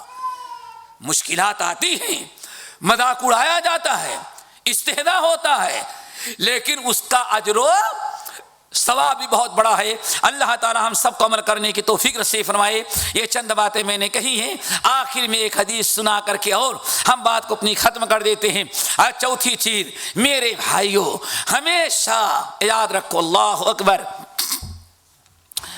بڑی واضح مثال ہے، اور آپ لوگوں نے سنا ہوگا موسیٰ مسند احمد بن حنبل اور شعب الایمان للبیہقی کی روایت، عمر فاروق رضی اللہ تعالیٰ عنہ ایک مرتبہ راستہ پکڑ کے گزر رہے تھے، دیکھا یہودیوں کا ایک شیخ التفسیر بیٹھا ہوا، شیخ التورات، وہ درس دے رہا تھا، اور اس بات چیتی کھڑے ہو گئے، بڑی اچھی لگی، تورات کی باتیں رہی ہوگی، فضائل ہی کی بات رہی ہوگی نا۔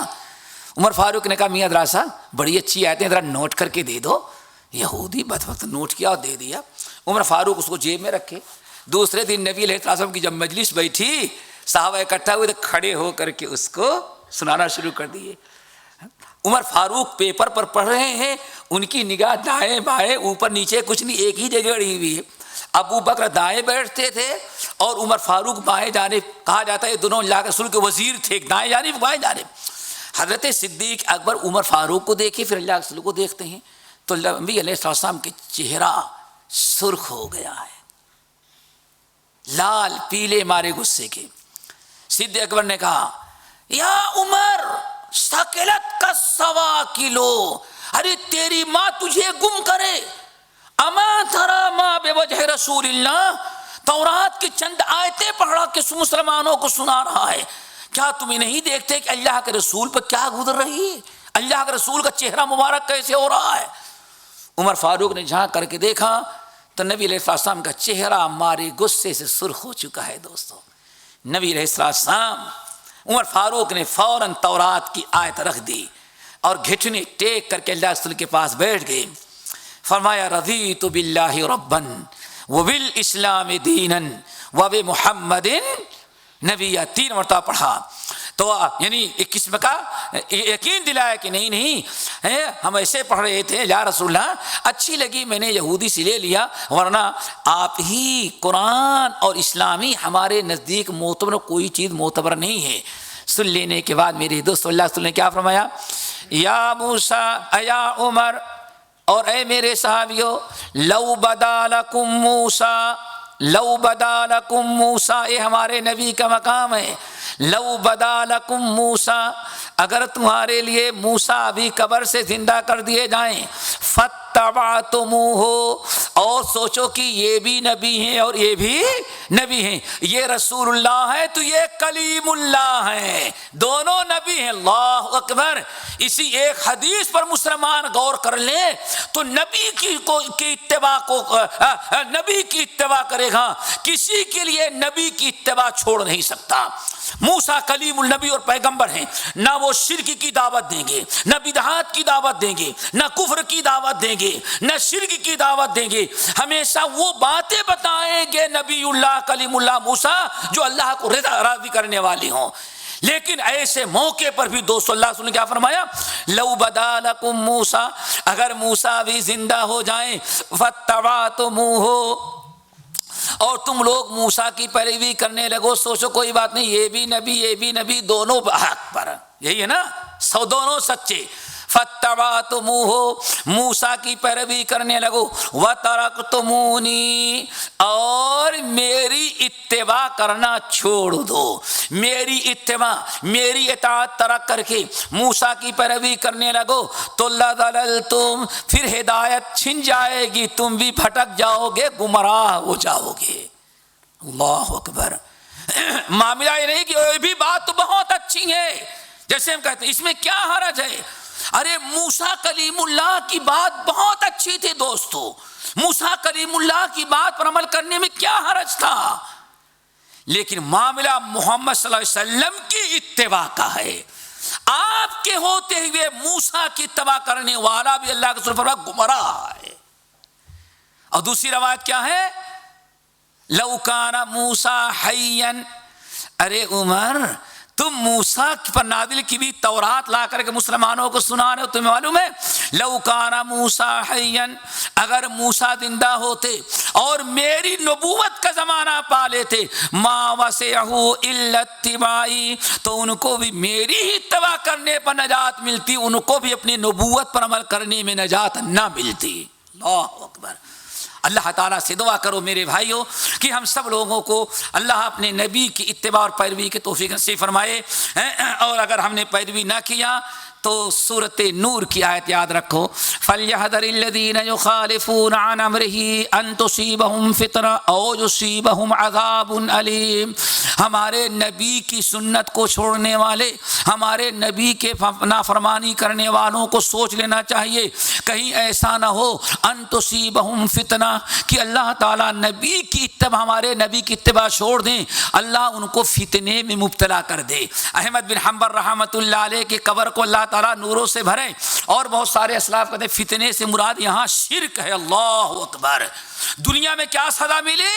جس نے نبی کی سنت کو چھوڑا اللہ تعالیٰ اس کو شرک میں ڈال دے، شرک میں ڈال دیا۔ کتنی بڑی ضلالت ہے میری بھائیوں۔ اب اس انسان کے نجات کے بارے میں کیا تصور کیا جا سکتا ہے جس کو اللہ تعالیٰ کس میں مبتلا کر دے؟ شرک میں. فَلْيَحْذَرِ الَّذِينَ يُخَالِفُونَ عَنْ أَمْرِهِ أَن تُصِيبَهُمْ فِتْنَةٌ. جو ہمارے نبی کی نافرمانی کرتے ہیں، نبی کی سنت و شریعت کو چھوڑ دیتے ہیں، انہیں ہوش میں آ جانا چاہیے کہیں ایسا نہ ہو نبی کی اتباع ترک کرنے کی بنا پر اللہ تعالیٰ ان کو فتنے شرک میں مبتلا کر دے. او یصیبہم عذاب علیم، یا دنیا ہی میں کسی دردناک عذاب کے شکار ہو جائیں.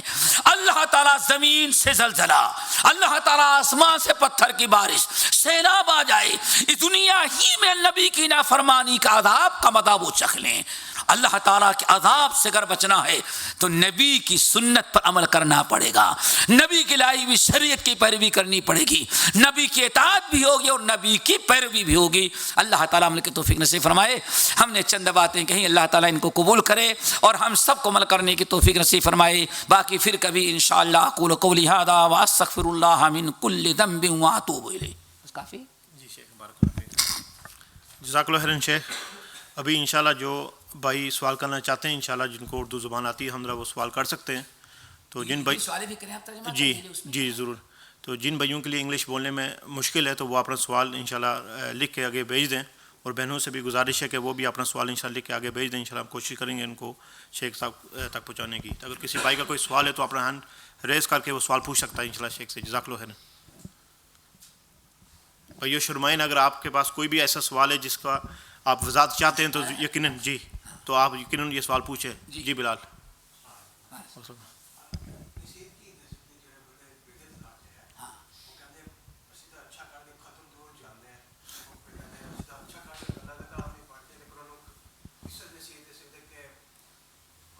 کیا سمجھے آپ؟ بھائی کہنے کہ جو لوگ ختم دیتے ہیں یا درود دیتے ہیں اس قسم کا، کبھی نصیحت کی جائے کہ یہ بدعت ہے تو کہتے ہیں کہ یہ اچھائی کام ہے، آپ صرف قرآن تو ہی پڑھ رہے ہیں، اس میں کیا ممانعت ہے؟ بالکل بجا ہے بیٹے، اس میں کوئی شک نہیں. اتنی دیر تک میں نے کہا کہ اپنا وہ کتنا بھی اچھا سمجھیں، بہت اچھا سمجھ رہے ہیں، لیکن ہدایت والا عمل کون ہے؟ جو سنت کی روشنی میں. ایک مثال دیتے ہیں بیٹے، اس کو یاد رکھو بس کافی ہے اختصاراً.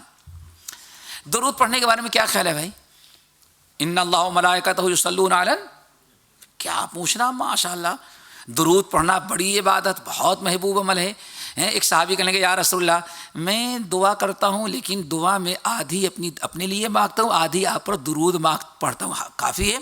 آپ نے فرمایا کوئی بات نہیں، ان شئت فزد، بہت اچھی سے، لیکن اگر چاہو تو درود کے لیے اور ٹائم نکال لو.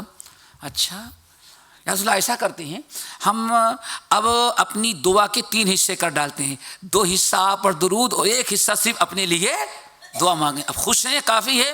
آپ نے فرمایا کافی ہے، لیکن ان شئت فزد، اگر چاہو تو اور زیادہ کر لو. اب وہ سوچتے ہیں 4 حصے میں 3 حصہ تو نکل گیا، باقی کیا رہے گا؟ کہنے لگے رسول اللہ ایسا کرتا ہوں یہ چوتھا حصہ جو ہے وہ بھی ختم اپنے لیے نہیں بلکہ پوری دعا ہی آپ پر درود کے لیے خاص کر دیتا ہوں. اتنا پیارا عمل. آپ نے کیا فرمایا؟ کوئی بات نہیں، اگر تم دعا کے بجائے پورا ٹائم ہم پر درود بھیجنے میں کر دیا، ہم پر درود بھیجنے میں لگا دیا، اذن یکفیک ہمک، تو یہ بھی یاد رکھو اللہ اس کی برکت سے تمہاری تمام مشکلات کو حل بھی کرتا رہے گا. میرے بھائی کتنی اچھی چیز ہے ہاں درود پڑھنا، کتنی، اور الحمدللہ بہت اچھی چیز. امام ترمذی رحمۃ اللہ علیہ اپنی سنن کے کتاب الآداب میں نقل کرتے ہیں، عبداللہ ابن عمر ابن الخطاب رضی اللہ تعالیٰ عنہ بیٹھے ہوئے تھے. اتنے میں ایک صاحب کو چھینک آئی، چھینک سمجھتے ہو نا، چھینک آئی تو انہوں نے کیا کہا؟ الحمدللہ والصلاۃ والسلام علی رسول اللہ. کوئی برا تو نہیں کیا بیٹا، بہت اچھا کیا.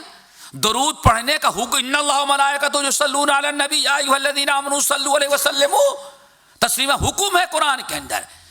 لیکن جب انہوں نے کہا الحمدللہ والصلاۃ والسلام علی رسول اللہ، عبداللہ ابن عمر کھڑے ہو گئے، کہا ویحک ما ھکذا علمنا رسول اللہ صلی اللہ علیہ وسلم، ارے تیرا بیڑا غرق ہو، ہمارے نبی نے ہم کو ایسا نہیں سکھلایا تھا. ہمارے نبی نے تو بس اتنا سکھلایا تھا جب چھینک آ جائے تو الحمدللہ پڑھو، سننے والا یرحمک اللہ کہے، پھر چھینکنے والا کیا کہے؟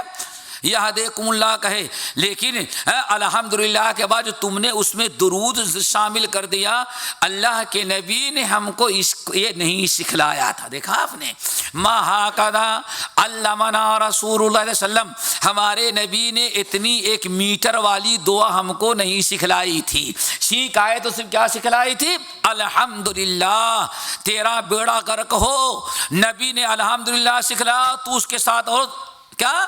والصلاۃ والسلام علی رسول اللہ، اللہ کے رسول نے اذان سکھلائی اور اذان کے بعد اللہم رب ہذہ الدعوہ سب سکھلایا، اور ہم نے آدھے گھنٹے پہلے درود السلام اور آدھے گھنٹے بعد میں۔ اور جو نہ مانے وہ بڑا وہابی۔ میرے کہنے کا مقصد یہ ہے، عبادات میں اتنا ہی کرنے میں نجات ہے جتنا اللہ کے رسول نے کیا ہے۔ اس کی ایک مثال دیتے ہیں، صحیح بخاری کی روایت، تاکہ بات اور واضح ہو جائے۔ ایک صحابی کو نبی علیہ السلام نے بلایا، کہا کہ دیکھو تم وضو کرو، 2 رکعت نماز پڑھو، بستر پر آ کر کے لیٹو، اگر تم نے یہ دعا پڑھ لیا، اللہم اسلمت وجہی الیک وفوضت امری الیک والجأت ظہری الیک رغبۃ ورہبۃ الیک، اللہم آمنت بکتابک الذی انزلت وبنبیک الذی ارسلت، کیا کہا؟ اس نبی پر ایمان لائے اللہ آپ نے جو بھیجا ہے۔ اللہ کے رسول نے فرمایا اگر اس دعا کو پڑھ کر کے سو گئے اور تمہاری موت آ گئی تو فطرت میں مڑے سیدھے جنت میں جاؤ گے۔ پھر سن لیں، یاد کرا دینے کے بعد اللہ کے رسول نے فرمایا ہم نے کیا یاد کرایا؟ یاد ہو گئی، ذرا ہم کو سناؤ دوبارہ۔ تو جب وہ سنانے لگے تو کیا سناتے ہیں؟ اللہ کے رسول نے کیا سکھلایا تھا؟ وَبِنَبِيِّكَ الَّذِي أَرْسَلْتَ وَبِنَبِيِّكَ الَّذِي أَرْسَلْتَ، کیا؟ اس نبی پر ایمان رکھتے ہیں جس کو آپ نے بھیجا ہے۔ صحابی نے کیا کہا؟ وَرَسُولِكَ وَبِرَسُولِكَ الَّذِي أَرْسَلْتَ، صحابی نے نبی کی جگہ پہ کیا پڑھ دیا؟ رسول۔ حالانکہ نبی رسول میں کیا فرق ہے؟ اللہ سے خبردار، ہم نے جو لفظ جتنا استعمال کیا اتنا ہی استعمال کرو، تمہیں میں نے نبی کہا، تمہیں رسول استعمال کرنے کی اجازت نہیں ہے۔ تو ان کو سمجھاؤ بیٹے، آخر مرنے والے مرتے تھے، اللہ کے رسول نے دفنایا، میت کے سارے احکام موجود ہیں، لیکن 40واں ختم شریف اس میں کہیں موجود نہیں ہے۔ جی چلو۔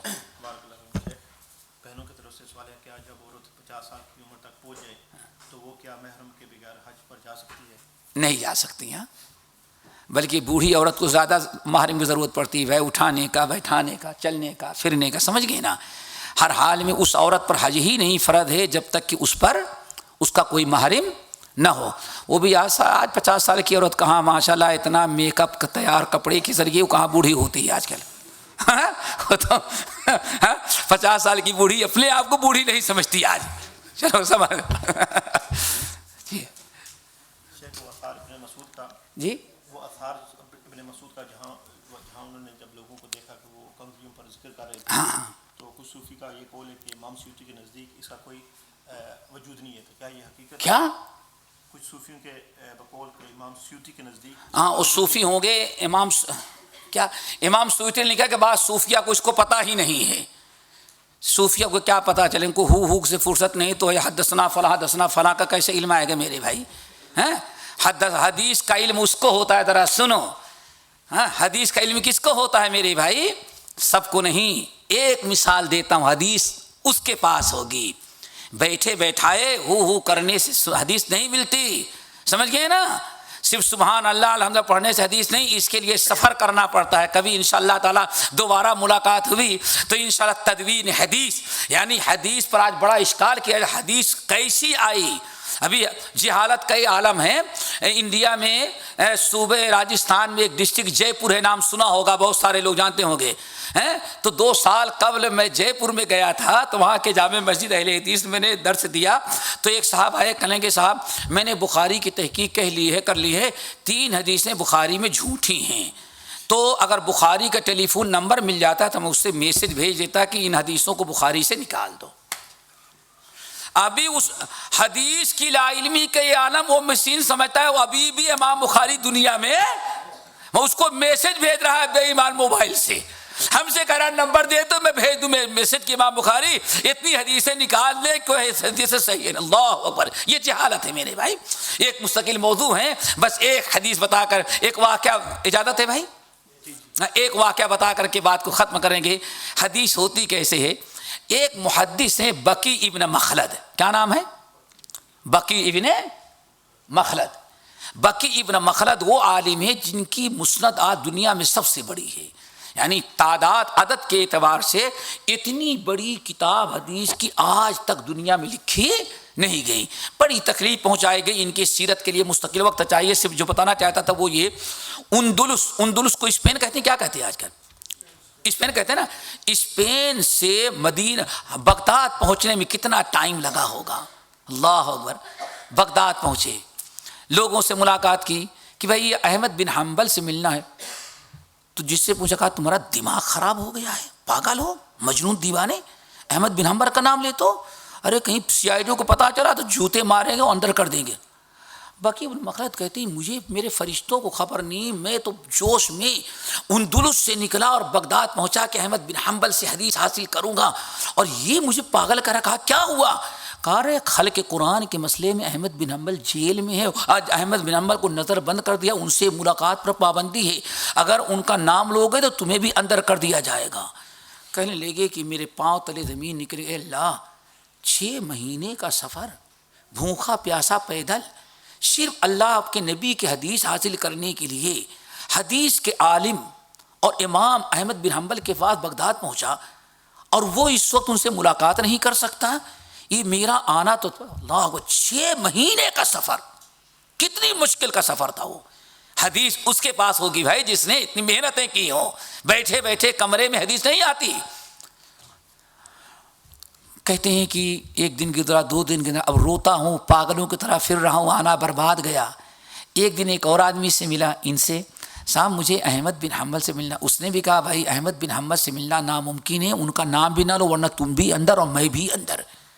وہ تو خلق قرآن کے مسئلے میں بہت بڑے مجرم بن چکے ہیں. کہا پھر تنگ آ گیا.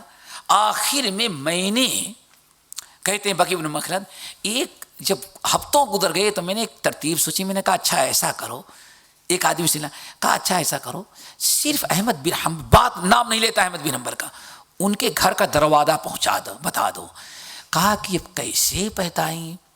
تو بقی بن مخلد کہتے ہیں تم آگے آگے چلو اور میں پیچھے پیچھے چلوں گا, گلی دیکھتا چلتا ہوں, جس گلی میں احمد بن حنبل کا گھر ہے اس گلی میں لے کے چلو, اور احمد بن حنبل کا دروازہ آئے تو کوئی ایک معمولی سے خاص دینا یا آواز لگانا, مجھے پتہ چل جائے کہ احمد بن حنبل کا دروازہ یہی ہے. کہتے ہیں اس نے ہمارے ساتھ اتنی مہربانی کی اور ہم چلے. اور اس نے گلی میں جاتے ہوئے دائیں بائیں دیکھا, جب کوئی نہیں دیکھ رہا ہے تو ایسے اشارہ کیا دروازے کے پاس کہ دائیں طرف, بس وہ تو چلا گیا. میں نے خوب اچھی طرح سے دروازہ پہچان لیا, یہ کر لیا, گلی دیکھ لی. کہا دوسرے دن, اللہ یہ ہے حدیث, اللہ تعالیٰ ہم کو اور آپ کو بھی شوق پیدا کر دے. کہتے ہیں دوسرے دن ہم نے بھیک مانگنے والی تھیلی لٹکائی. بقی بن مخلد کیا کہتے ہیں, ہم نے کیا لٹکائی؟ بھیک مانگنے والی تھیلی لٹکاتا ہے نا, تھیلی لی, لٹکائی. اور کہا گلی میں گھسا تو وہیں سے ہم نے دروازہ کھٹکھٹا کر کے بھیک مانگنا شروع کیا. کسی نے کھجور دیا, تھیلی میں ڈال لیا, کسی نے آٹا دیا, ڈال لیا, کسی نے درہم دیا, ڈال لیا. کہتے ہیں پوری گلی بھر ہم نے دروازہ کھٹکھٹا کٹ کر کے فقیر بن کر کے اپنا بھیک لیتے رہے. احمد بن حنبل کے جب دروازے پر پہنچے تو ساری دنیا جانتی ہے کہ بھیک مانگنے والا ہے, حدیث حاصل کرنے والا نہیں. احمد بن حنبل کا دروازہ کھٹکھٹایا تو نوکر آیا دینے, کہا کہ نہیں ہمیں احمد بن حنبل کے ہاتھ سے لینی ہے, ہم بھیک لے گئے لیکن کس کے ہاتھ سے؟ تمہارے نہیں. احمد بن حنبل نے کہا ایسا کٹر فقیر ایسا آیا ہوا ہے کہ میرے ہی ہاتھ سے لے گا, نہ ہمارے بیٹے کے ہاتھ سے لے گا, نہ ہمارے نوکر کے ہاتھ سے لے گا. ذرا غصہ بھی آیا اور رحم بھی آیا, آ چلے آئے. احمد بن حنبل دینے لگے تو اس نے دروازے کے باہر, بقی بن مخلد کہتے ہیں باہر تھا, احمد بن حنبل اندر سے ہاتھ پھیلے, میں نے ہاتھ پکڑ لیا. کہا میں اسپین سے آیا ہوں اور حدیث حاصل کرنے کے لیے آیا ہوں, میں فقیر نہیں ہوں، میں طالب علم ہوں، حدیث آپ سے حاصل کرنا چاہتا ہوں، لیکن جب یہاں پہنچا تو پتہ چلا آپ سے ملاقات بھی ناممکن ہے، برائے مہربانی ہم بھیک مانگتے ہوئے وہاں سے آئیں گے، سارے لوگ بھیک دیں گے، جب آپ کے پاس پہنچے تو بھیک دینے کے بہانے آپ مجھے 2-3 حدیث سنا دینا۔ یہ ہے حدیث حاصل کرنا، ان کو حدیث آتی ہے میرے بھائی۔ بقی بن مخلد کہتے ہیں احمد بن حنبل نے کہا ٹھیک ایسا کرو، اب 1-2 منٹ میں کہیں دیکھ لے گا تو بہتر ہے، نہیں اس لیے تم گلی سے آؤ اور مڑ جانا پیچھے جو گھوڑا باندھنے کی جگہ وہاں تم آ جانا۔ وہاں گئے، کہتے ہیں روزانہ احمد بن حنبل کے گھر کے پہلے بھی بعد میں بھی مانگتا، اور احمد بن حنبل کے پاس پہنچتا تو حدیث سنا دیتے۔ کہتے ہیں مہینوں اس طرح سے احمد بن حنبل فقیر بن کر کے احمد بن حنبل سے حدیث حاصل کرتا رہا۔ پھر اس کے بعد میں اسپین اندلس گیا، اور وہاں جانے کے بعد پھر کتاب سنت کی دعوت دی، جیل میں ڈالے گئے، لیکن الحمدللہ پھر ایک وقت ایسا آیا کہ سوا کتاب سنت پر عمل کرنے والوں کے علاوہ کوئی وہاں پایا ہی نہ گیا، سارے لوگ کتاب سنت پر چلنے والے۔ یہ لوگ جو ہوتے ہیں میرے بھائی جنہوں نے ایسی محنت کی ہے ان کو حدیث ملتی ہے، گھر بیٹھے بیٹھا ایسا نہیں، نام نہیں لیتا۔ دبئی میں ایک صاحب کرنے گئے کہ ہمارے یہاں پاکستان میں فڑا مولانا ہے، معلوم ہے کیسے عالم بنے؟ میں نے کہا مجھے تو نہیں معلوم ہے۔ کہا کہ جب دبئی میں آتے ہیں تو ہم ان کی خدمت کرتے ہیں اور ان کو علم ملا ہے، آج تک ان کا کوئی استاد نہیں، اللہ کا رسول کا تو جبرائیل امین تھا، لیکن ہمارے مولانا کا استاد جبرائیل امین بھی الحمدللہ نہیں۔ میں نے کہا کیسے؟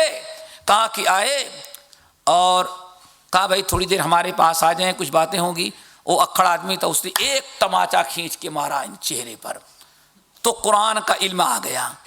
پھر مولانا کہا تو بڑا برکت والا تماچا ہے، کہا ذرا اس پر بھی مار لے، تو اسا رکھا تو اس اور زور سے مارا تماچا، حدیث کا علم ہو گیا، بس 2 تماچوں سے عالم بن گئے۔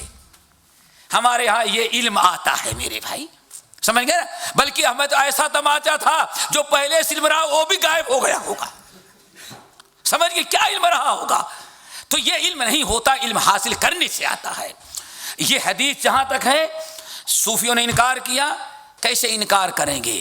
امام دارمی رحمۃ اللہ علیہ اپنی مسند میں بسند صحیح نقل کیا، اور بہت سارے اہل علم نے، اسی لیے اگر کوئی تفصیل چاہے کتنے علماء نے کتنے محدثین نے نقل کیا ہے، اگر زیادہ حوالہ چاہیں تو علامہ البانی رحمۃ اللہ علیہ کی سلسلۃ الاحادیث الصحیحہ کو دیکھے، اور 100% حدیث صحیح ہے، آج تک دنیا میں کسی نے اس حدیث کو ضعیف نہیں کہا۔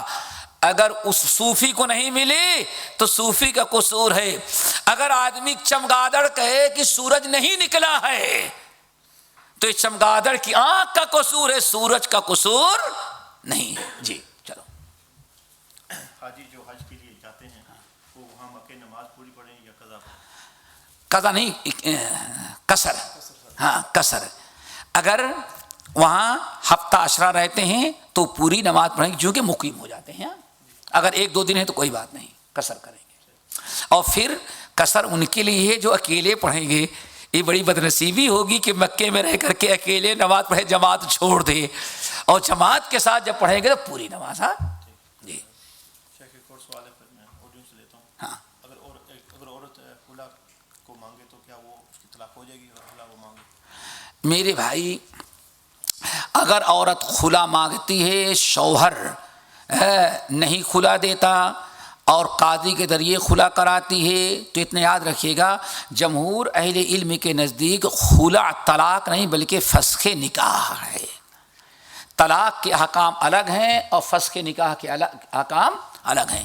جمہور اہل علم کے نزدیک خلا جو ہوتی، اب عورت اپنے سے خلا لے لے، یا جبھی دبئی میں ایک صاحب آئے، بھائی کیا بات ہے ذرا چلے سمجھا دے، کیا وہ میری بیوی نے ہم کو طلاق دے دیا ہے؟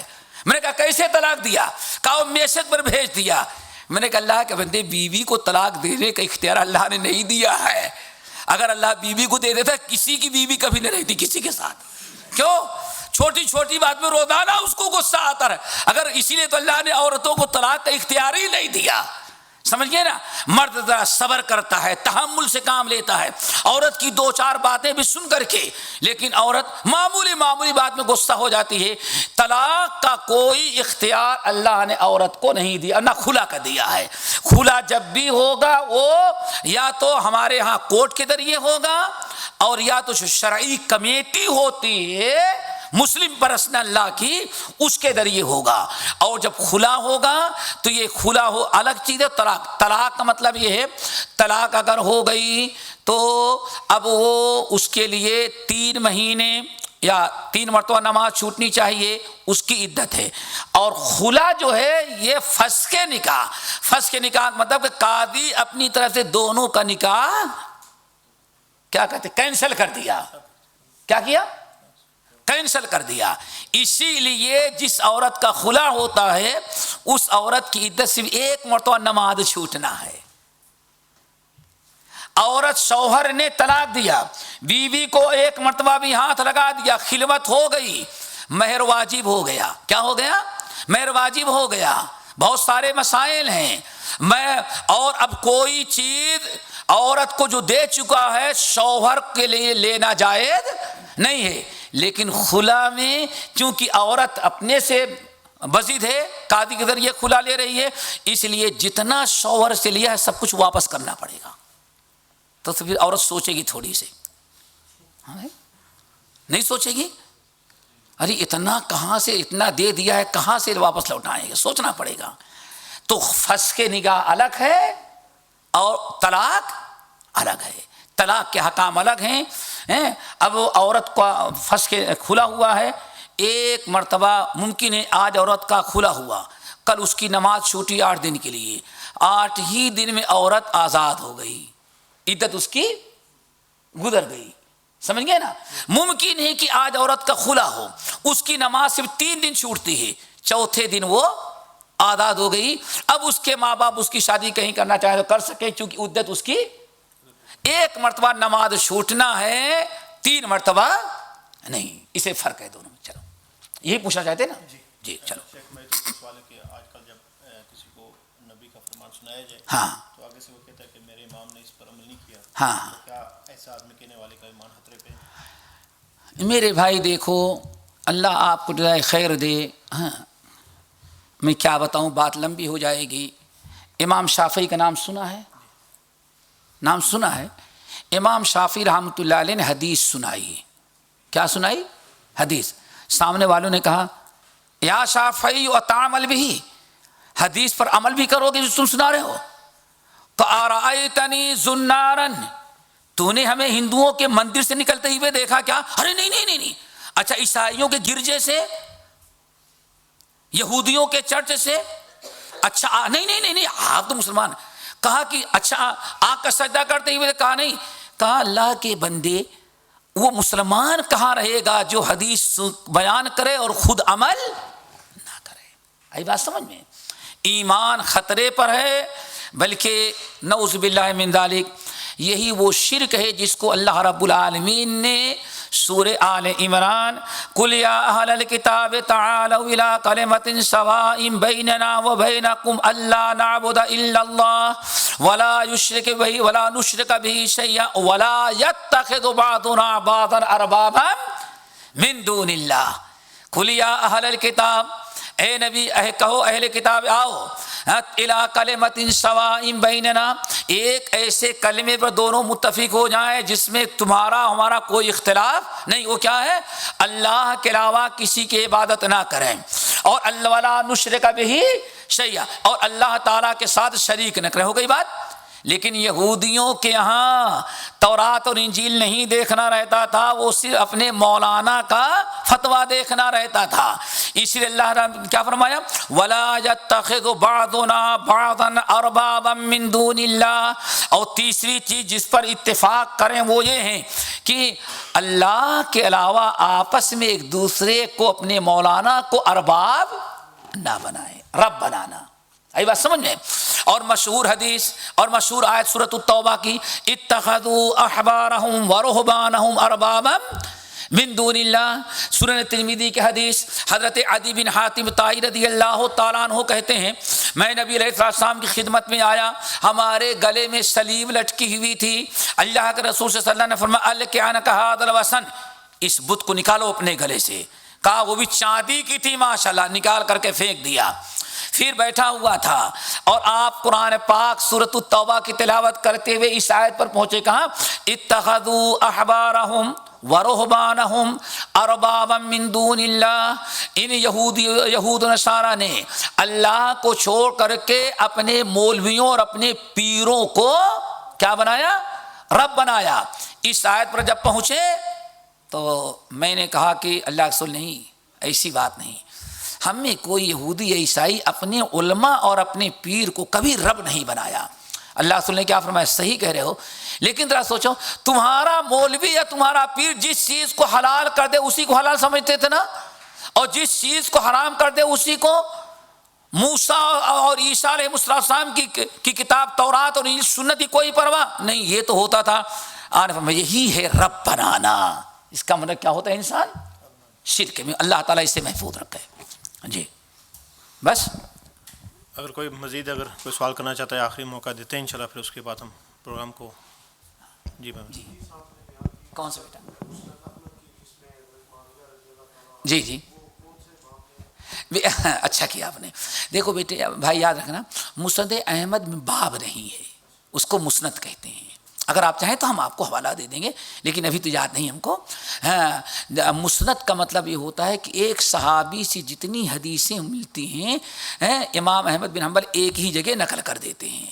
مثلا سب سے پہلے ابو بکر سے جتنی حدیثیں امام احمد بن حنبل کو ملی وہ نقل کر دیا, چاہے وضو کا متعلق ہو یا نکاح سے ہو یا طلاق تھے یا کسی بھی ہو.